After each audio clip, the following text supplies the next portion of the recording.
Here we've got the practical applications of integration. Remember, anytime you've got a word problem, you want to chunk it out. Find a meaningful piece of information from each individual sentence.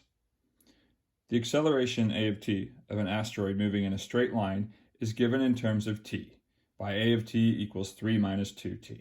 We'll come back to this sentence in just a moment. The velocity v of t of the asteroid at time t equals 1 is 10.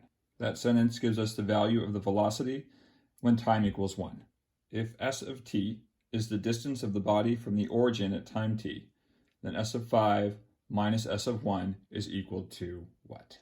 This statement is giving us the boundaries of an integral. Solving this problem correctly does depend on your understanding of the relationship between acceleration, velocity, and position or distance. If we take the derivative of a velocity, we will get our acceleration.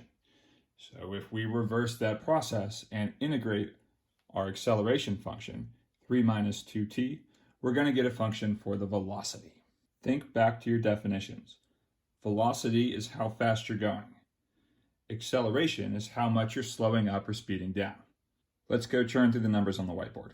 So our first step here is to integrate our acceleration function so that we can get our velocity function.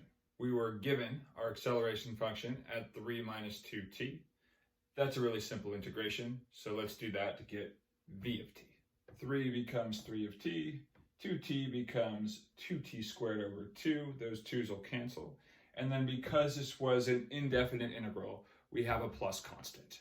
Next, we're going to leverage the fact that we were given the velocity at time 1 is equal to 10. That means this velocity function is equal to 10, which is going to let us solve for c. Setting our velocity function equal to 10 when t equals 1 gives us c equals 8 and a velocity function v of t equals 3t minus t squared plus 8. So our first step was to integrate our acceleration function in order to find our velocity function.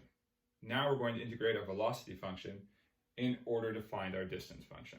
The distance traveled from time 1 to time 5 is the definite integral of our velocity function from 1 to 5.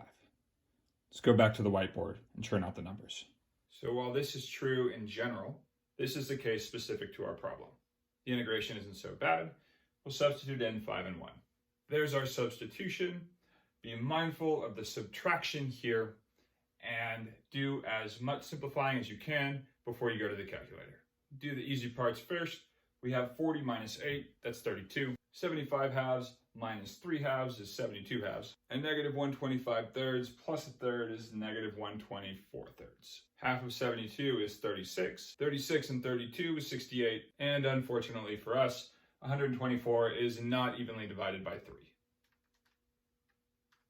If we've done everything correctly, we should see 80 over 3 as one of our answer choices.